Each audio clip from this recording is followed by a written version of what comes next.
Hi everyone, welcome back to another episode of the Fitness Education Series produced by the Australian Fitness Academy. It's like progressive overload for your brain. I'm your host, Tom Rock, and in today's episode I'm going to talk about exercise snacking, which is a great term that I heard from Jack Graham while I was on his podcast, the True Form podcast. If you haven't listened to that episode of his podcast, the link to it will be in the description of this episode, so definitely have a click on that link, follow it, listen to that great chat that I had with Jack.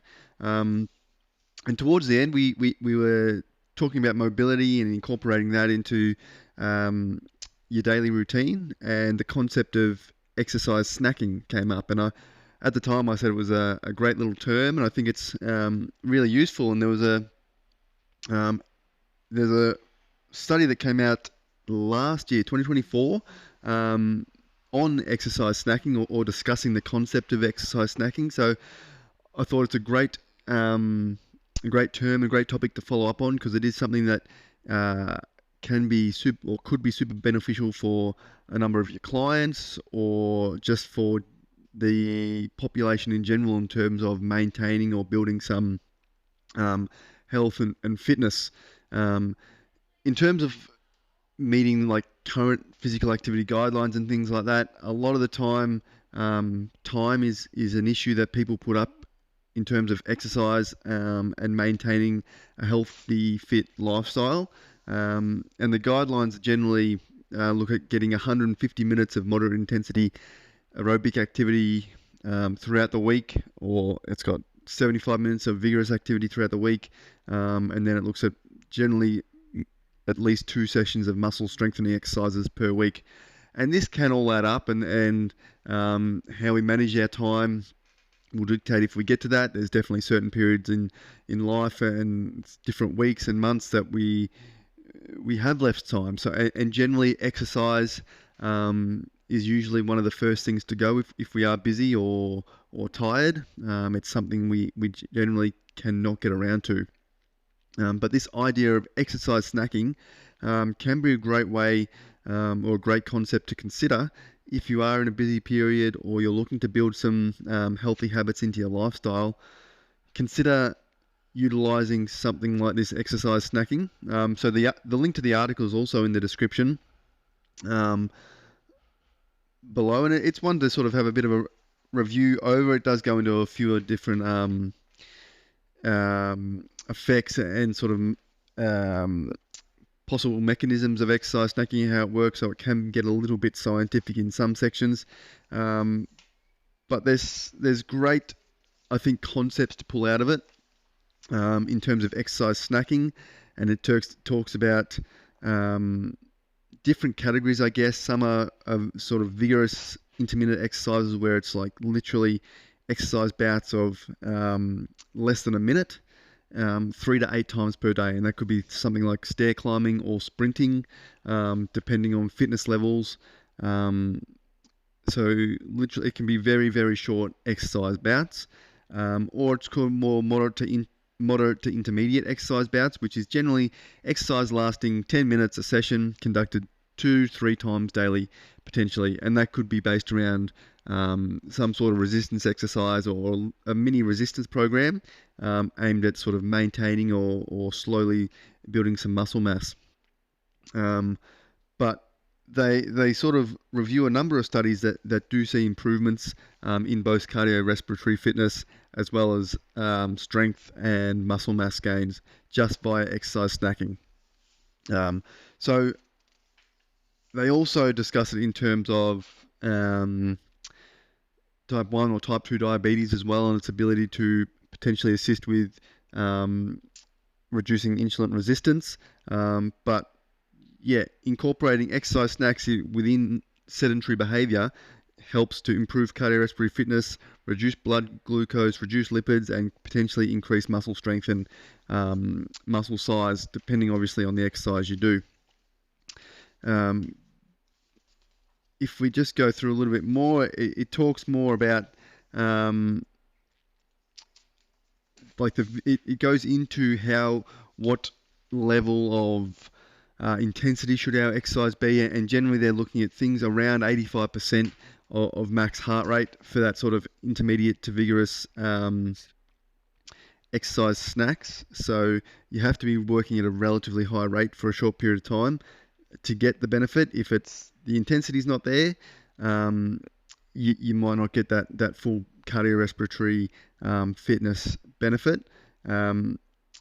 But it definitely can be done. I think it's something to consider if you're prescribing it to clients and things like that. You really want to consider previous exercise history and where their fitness level is at, and tailoring their exercise snacks to their level. It's not something that you can need to go straight in and go, okay, 90%. The research says it has to be 85 to 90% max heart rate to get stimulus. If they're untrained or sedentary, build it in slowly and slowly increase that intensity over time. That's absolutely okay to do. It's just sort of about creating those good habits as well.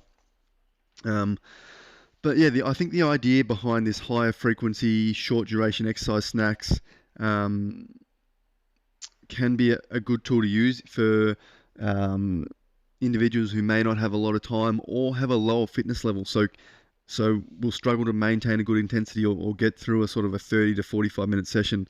A lot of the research they discuss in this review is in older adults and has been done in older adults, which is another interesting cohort of individuals who will benefit or have been shown, especially in this research, to benefit from exercise snacking.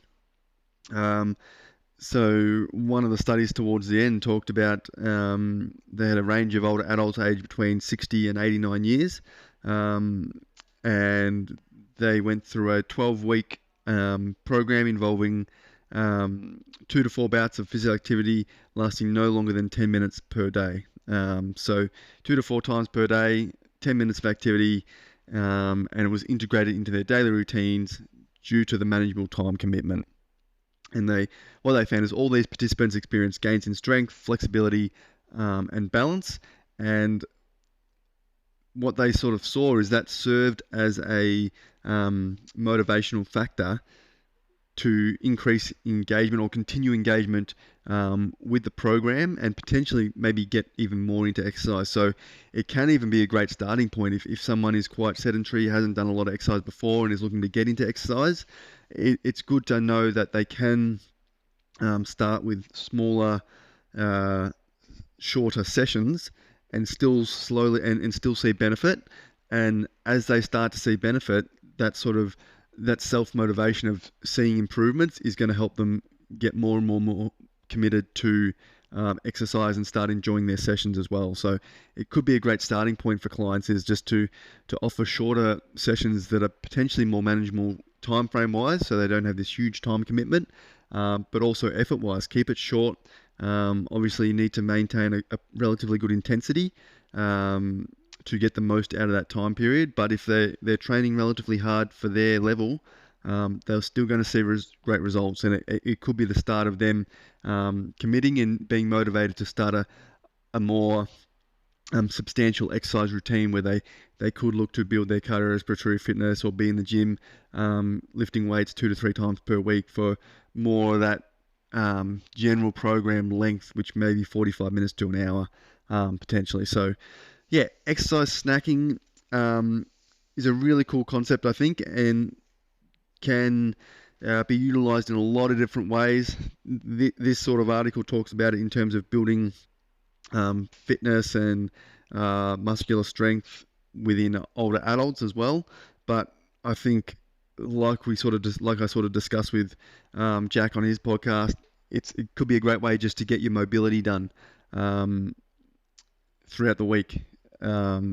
Just by a short targeted sessions can be a great way to structure it. Even if you find yourself stuck at your desk all day, that's where exercise snacking can be helpful and allow you to get some sort of movement and benefit or exercise benefits in, even if you are stuck being quite sedentary due to work for an extended period of time. Consider what sort of exercise snacks would be available for you to do readily, but at a high intensity. That's why sort of like sprints and things like that are looked at, because it's generally something with minimal equipment is what we're looking for, compared to say exercise, which might take time, equipment, This can be done super quickly at a relatively good intensity, and then you can get back to your daily tasks and whatever you need to do. But exercise snacking, definitely something to work or consider prescribing exercise around, or creating habits around, to either start to develop those healthy habits, or to just get in a little bit of extra movement each day, to help maintain cardiorespiratory fitness or muscular strength through busy periods of time. But yeah, links are in the description, guys, if you want to have a look into that further. If you've got any questions on it, ideas, thoughts, send an email. If you've got any topics you want to hear me discuss, whether it's programming, exercise selection, any sort of exercise analysis, whatever you're doing at the gym, if something pops in your head, please send an email to tom@afa.com.au. Happy to discuss any topics you guys would like to hear me chat about. Other than that, guys, have a great weekend, and I'll talk to you all soon.